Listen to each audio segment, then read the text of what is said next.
Shalom, alejen para todos los que nos ven en las redes sociales. Bienvenidos una vez más al estudio del libro de Romanos desde Miami, Ministerio Familiar La Casa de mi Padre Eterno, Beit Aviat. Esta novena parte vamos a estar estudiando el capítulo 5 desde el versículo 12 hasta el versículo 21, donde concluimos el capítulo completo. Le he titulado El primer Adán y el pecado, el segundo Adán y la obediencia. Para resumir un poquito lo que vimos en la octava parte, estuvimos viendo sobre la importancia de empoderarnos, de aumentar e intensificar la confianza en Hashem, como lo hizo Abraham, a pesar de que él estaba viejo y Sara era estéril. De esta misma manera nosotros debemos tener confianza. Y también vimos la forma en que nosotros debemos gloriarnos. No debemos gloriarnos en nosotros mismos, sino debemos gloriarnos en Hashem, en sus portentos, maravillas, milagros, y en que hemos sido inscritos en el libro de la vida, que fuimos declarados inocentes, aun siendo culpables. Ahora entremos ya en materia y vamos a ver el versículo 12 de Romanos 5. La primera parte del versículo. Por tanto, de la manera que el pecado entró en el mundo por un hombre, ¿en qué mundo entró? Pues en el mundo material, porque ya en el mundo espiritual Satanás representaba el pecado del orgullo que quiso ser como Hashem y ya él estaba contaminado. Pero el hombre, después de ser contaminado, fue echado del jardín del Edén, donde se fundó un nuevo mundo con la naturaleza pecaminosa, donde todo muere. Entonces, el mundo material fuera del gran Edén, pasando a Adán y Eva a ser esclavos de su conquistador, Satanás. Veamos un poquito más adelante, en este mismo libro de Romanos, capítulo 8, habla de la creación y del pecado. Versículos 19 y 20, porque el anhelo profundo de la creación es aguardar ansiosamente la revelación de los hijos de Dios, porque la creación fue sometida a vanidad. ¿Y qué significa que fue sometida a vanidad? Bueno, vanidad significa algo que es vacío, que es transitorio, que no satisface, que es hueco, que es vacío. Y la creación fue sometida a esa vanidad transitoria que no satisface. No de su propia voluntad, sino por causa de aquel que la sometió en la esperanza. ¿Y cuál es la esperanza? La vida eterna en Yeshua resucitado. Por lo tanto, sujeto a vanidad es igual que corrupción por el pecado. Versículos 21 y 23 de Romanos 8 dice que la creación misma será también liberada de la esclavitud de la corrupción a la libertad de la gloria de los hijos de Dios. Pues sabemos que la creación entera gime y sufre hasta ahora dolores de parto. Y no solo ella, sino que también nosotros mismos. Primero pasamos de la gloria al pecado, pero por la misericordia de Dios pasamos del pecado a la gloria de retorno. Continuamos con la segunda parte del versículo 12 del capítulo 5 que dice, y por el pecado pues surgió la muerte. Y la muerte así pasó a todos los hombres en aquel en quien todos pecaron. Yo escogí esta traducción de las Sagradas Escrituras de 1569, que es la llamada, conocida como la Biblia del oso. Porque en la mayoría de las versiones dice, y la muerte así pasó a todos los hombres por cuanto todos pecaron. Pero la muerte no pasó a los hombres porque pecaron, porque si un niño nace hoy y nace enfermito y muere a las pocas horas de haber nacido, ese niño no ha cometido pecado. Por lo tanto, no debería morir. Pero de igual forma muere. ¿Por qué muere? Bueno, porque por eso puse esta traducción. y la muerte pasó a todos los hombres en aquel en quien todos pecaron. En los hombros de Adán, toda la humanidad descendiente de Adán, después que pecó, ya cambia su naturaleza a una naturaleza pecaminosa. De la misma manera como Leví y todos los hijos de Jacob, representantes del pueblo de Israel, diezmaron a través de Abraham, aunque ellos no habían nacido, cuando Abraham entregó todos los diezmos a Melquisedec. De la misma manera, todos nosotros estábamos en los hombros de Adán, porque fuimos hechos a la semejanza y a la imagen pecadora de Adán. Como lo dice Génesis, Bereshit 5:3. Cuando Adán había vivido 130 años, engendró un hijo a su semejanza, conforme a su imagen, y le puso por nombre Set. Sabemos que cuando sucedió esto, ya Adán había perdido la imagen y la semejanza con la que fue creado. Por lo cual Adán se convirtió en un mal árbol. Y esto lo ratifica Tehilín, Salmo 51:5. Y lo dice de una manera muy clara. He aquí, en maldad he sido formado. ¿De dónde somos formados nosotros si no es en el vientre de nuestras madres? Y en pecado me concibió mi madre. Esto es contundente. Nosotros tenemos la naturaleza, o sea, la naturaleza de toda la humanidad a partir de Adán es una naturaleza pecadora. ¿Qué significa concebir? Concebir es quedar preñada una hembra como consecuencia de la fecundación de su óvulo por el espermatozoide del macho. Es decir, nosotros adquirimos la naturaleza pecadora desde el momento en que el espermatozoide entra en el óvulo, mucho antes de que hayamos pecado. Efesios 2:3 dice, entre los cuales también todos nosotros en otro tiempo vivíamos en las pasiones de nuestra carne, satisfaciendo los deseos de la carne y de la mente, y éramos por naturaleza hijos de ira. Es decir, esa era nuestra condición de nacimiento o desde la concepción. Lo mismo que los demás, es decir, toda la humanidad. En Mateo 7, 17, 18 habla de un principio básico, de una ley. Así, todo árbol bueno da frutos buenos, pero el árbol malo da frutos malos.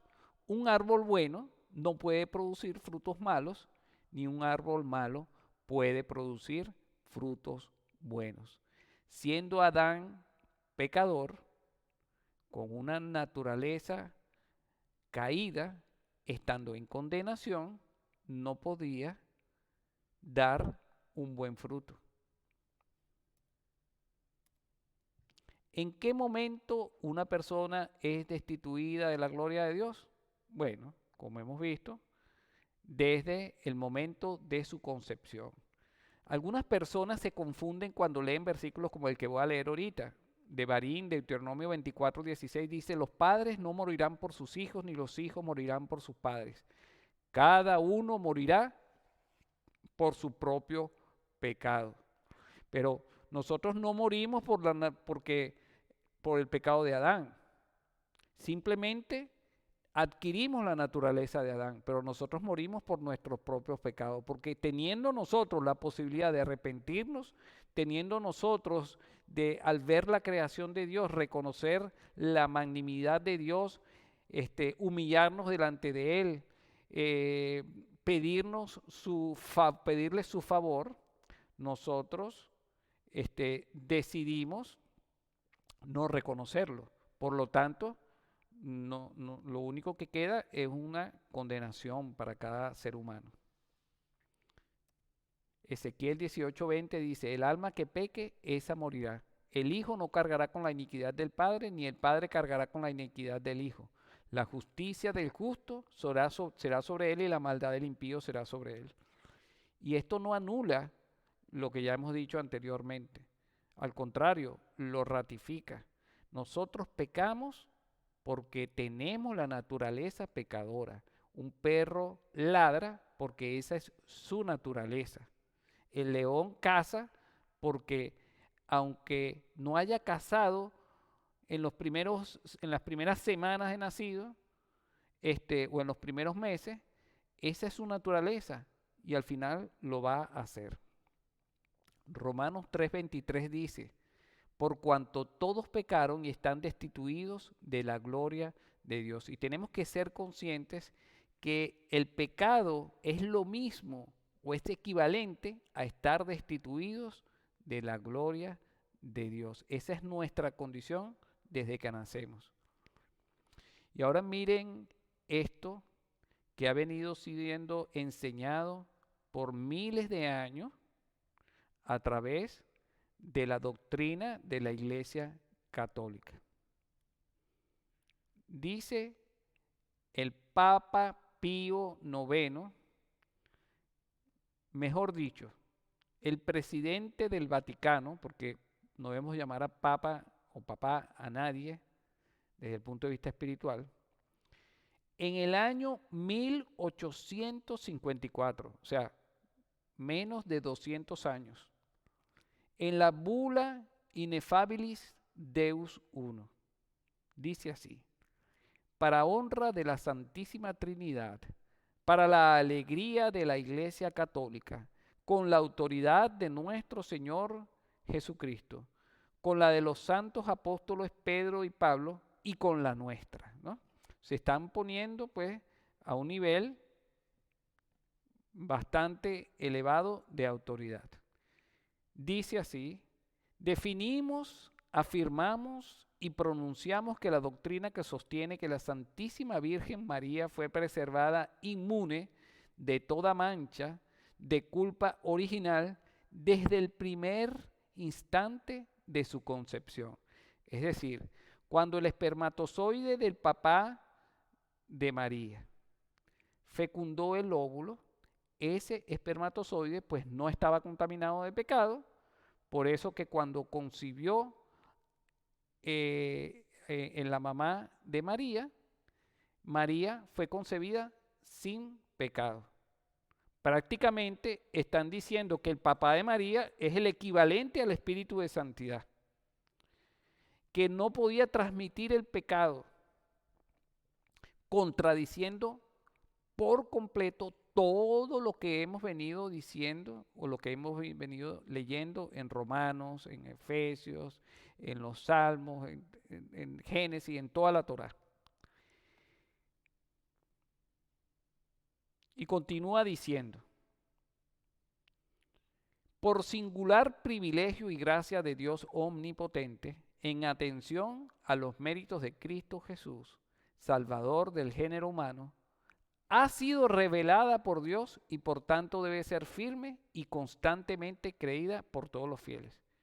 ¿Ustedes creen verdaderamente que porque Dios mismo le reveló al Papa Pío y a la Iglesia Católica esta doctrina, contradiciéndose Dios a sí mismo? ¿Acaso Dios es hombre para que mienta o hijo de hombre para que se arrepienta? Él da una ley y él incumple su propia ley. Eso no es cierto. Y de paso, tardó muchísimo en revelar eso, ¿no? Porque se tardó miles de años. Continúa diciendo, por lo cual, si alguno tuviere la temeridad, lo cual Dios no permita, de dudar en su corazón lo que nos ha sido definido, sepa y entienda que que su propio juicio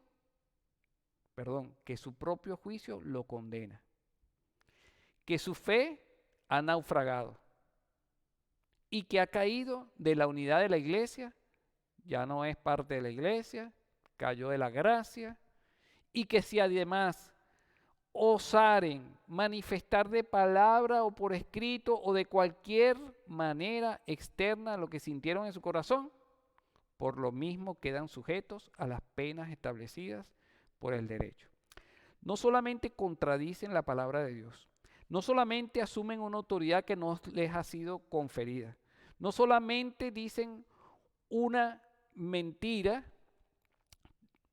colocando a la imagen de la Virgen María en una posición que no le corresponde, que Dios no le ha otorgado, sino que amenazan con que las personas van a ser condenadas, deshabilitadas de toda gracia y van a ser penalizadas si hablan, escriben, manifiestan de cualquier manera una inconformidad, una duda sobre lo que ellos establecieron.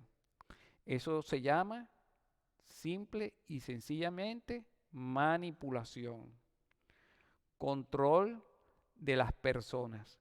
Eso se llama fanatismo. Eso es una herejía. Y miren este siguiente extracto que dice: es dulce y piadoso creer que la infusión del alma de María se efectuó sin pecado original. De modo que en la mismísima infusión de su alma, ella fue también purificada del pecado original y adornada con los dones de Dios, recibiendo un alma pura infundida por Dios, de modo que desde el primer momento que ella comenzó a vivir, fue libre de todo pecado. Miren, la propia Virgen María, si estuviese escuchando esto, por supuesto que no lo aprobaría bajo ningún concepto, porque dice la palabra que en el momento que el ángel le anuncia que ella va a ser, digamos que infundido el espíritu de santidad en ella y va a ser embarazada del Mesías, en ese momento es que el ángel le dice: llena eres de gracia, María. Y en ese momento ella creyó, y cuando ella creyó, al igual que todos nosotros, fue hecha hija de Dios. Le fueron perdonados todos sus pecados en ese momento, no en el momento de la concepción. ¿Quién escribió esto que acabo de leer? Pues Martín Lutero. ¿Quién fue Martín Lutero? El padre de la Reforma Protestante. Esa Reforma Protestante, del cual surgieron todas las iglesias cristianas que vemos hoy en día, fue hecha en 1517. ¿Cuándo escribió esto que acabamos de leer Martín Lutero? En 1527. 10 años después, en un sermón llamado Sobre el Día de la Concepción de la Madre de Dios, como si Dios tuviera mamá, siendo Él eterno y siendo el creador de todas las cosas. ¿Qué quiere decir esto? Que se viene arrastrando unas falsas doctrinas desde miles de años a través de la Iglesia Católica, y que, aunque Martín Lutero, hay que reconocerlo, ha sido un pilar fundamental en el retorno del pueblo de Dios, en el camino de la gracia hacia el jardín del Edén, él también estaba contaminado pues de muchas falsas doctrinas, como esta, como el antisemitismo también. Y yo doy gracias a Dios por Martín Lutero y bendigo su obra. Sin embargo, nosotros tenemos que estar conscientes que no podemos poner nuestra mirada en hombres, en instituciones humanas, sino que tenemos que poner nuestra mirada en nuestro Señor Yeshua Mashiach, en su palabra de verdad, y seguir deslastrándonos de todas estos errores. Vamos a pasar entonces al versículo 13 de Romanos 5 que dice, pues antes de la ley había pecado en el mundo, pero el pecado no se imputa cuando no hay ley. La palabra pero él está acostada porque no forma parte de lo que dice el griego original, sino que fue anexada por el traductor como para darle mayor sentido a la frase. La palabra imputa ahí es la palabra elogeo. No había ley, no se podía imputar los pecados. Desde el punto de vista de la justicia, de las leyes de justicia del mundo, una persona se le imputan delitos para que luego sea llevado a un juicio y después en ese juicio pueda ser declarado inocente o culpable, y si es culpable se le diga cuál es la pena que se le va a imponer. Sin ley, tú no puedes imputar pecado a nadie porque los delitos deben estar contenidos en la ley. Ahora, desde el punto de vista de la fe, ¿a quién se le imputan los pecados? Pues a todos los gentiles, es decir, a todas las naciones del mundo, a la humanidad, ¿no? Pero también se le imputan los pecados a Yeshua. ¿Y qué pecados se le imputan? Bueno, si él no cometió ningún pecado, se le imputan los pecados de todo aquel que decide confiar en Hashem y en que Hashem mandó a su hijo, así como Abraham decidió confiar en el que era capaz de dar vida a los muertos. En Juan 5:24 dice, en verdad os digo, el que oye mi palabra y crea al que me envió, tiene vida eterna y no viene a condenación, sino que ha pasado de muerte a vida. ¿Y qué es lo que se nos está diciendo ahí? Que el que cree en Yeshua HaMashiach se le transfiere su imputación de pecado al Mesías. Y se le transfiere la vida de Yeshua resucitado al que cree que Hashem envió a Yeshua. Juan 3:16, porque de tal manera amó Dios al mundo que dio a su Hijo unigénito para que todo aquel que en él crea no se pierda, mas tenga vida eterna. De tal manera amó Dios al mundo que le imputó a su Hijo los pecados de todos los que creen en él. Juan 3:18 dice, el que cree en él no es condenado, pero el que no cree ya ha sido condenado porque no ha creído en el nombre del unigénito Hijo de Dios. El que cree, se le transfieren los pecados. El que no cree en Yeshua ya está condenado. ¿Por qué? Porque no se le transfieren los pecados. Y fíjense que esa palabra elogeo, que fue traducida como imputar, viene de la composición de dos palabras griegas. Una palabra es en y la otra palabra es logos, ¿no? La palabra en, ya habíamos explicado anteriormente que está conectada con el prefijo hebreo bet, que significa en, por, para, y la palabra logos del Strong 3056 significa palabra, verbo, encarnación de una idea.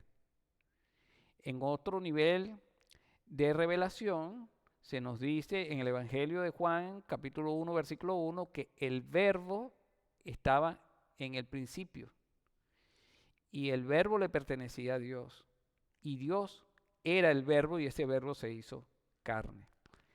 Entonces tenemos que entender que no se podía imputar pecado hasta que no estuviese una constitución y unas leyes escritas que definieran cuál es el pecado, y hasta que no se hubiesen dado las promesas que nos dieran una alternativa y una solución válida a la problemática del pecado y de la muerte.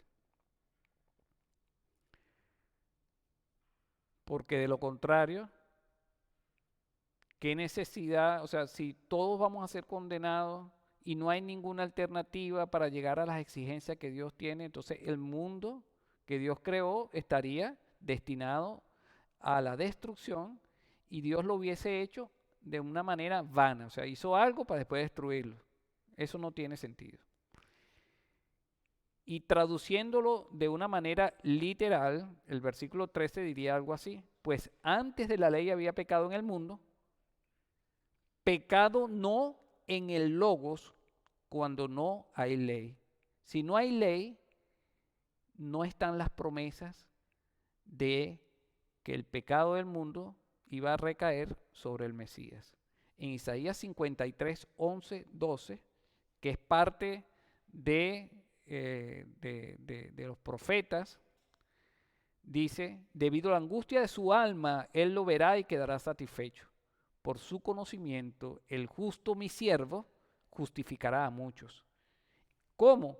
Cargando las iniquidades de ellos. Por tanto, yo le daré parte con los grandes y con los fuertes repartirá despojos. Porque derramó su alma hasta la muerte, siendo inocente, ¿no? Y con los transgresores fue contado, llevando el pecado de muchos e intercediendo por los transgresores.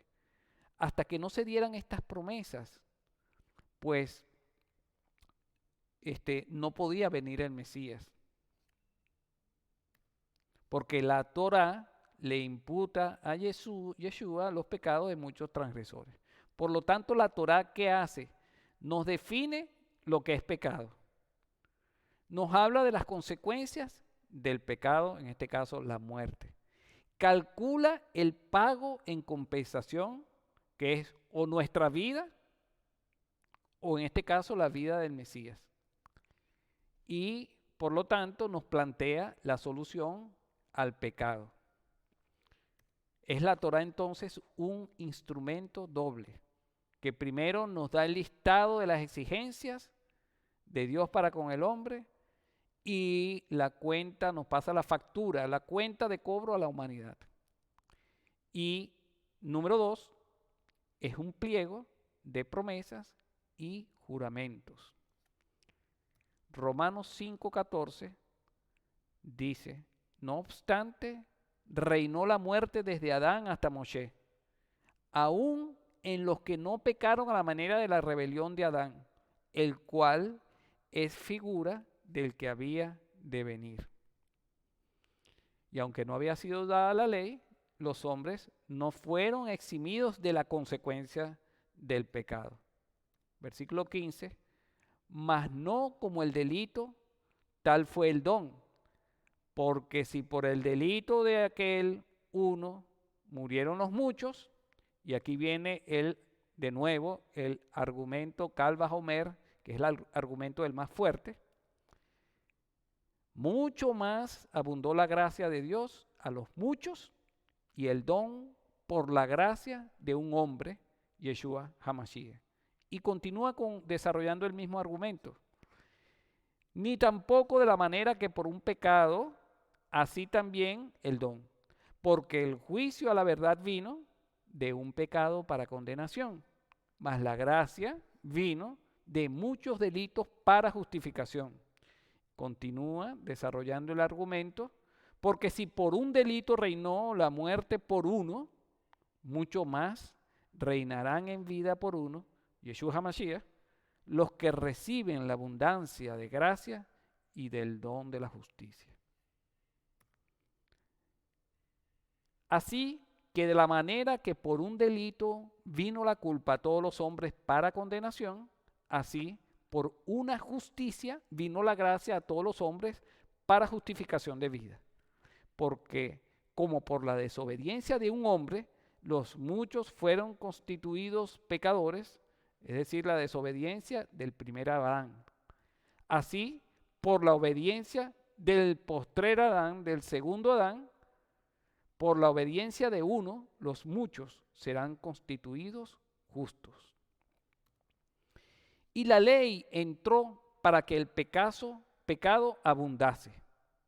Y aquí esto puede traer problemas de interpretación para las personas que están en la carne. Porque podrían interpretar, bueno, entonces la culpa de que el pecado abunde es la ley. Si tú no quieres que abunde el pecado, ¿qué tienes que hacer? Quitar la ley. Pero eso no es cierto, ni es lo que Pablo quiere decir en este versículo, porque la realidad es que el pecado abunda, porque esa es la naturaleza de toda la humanidad.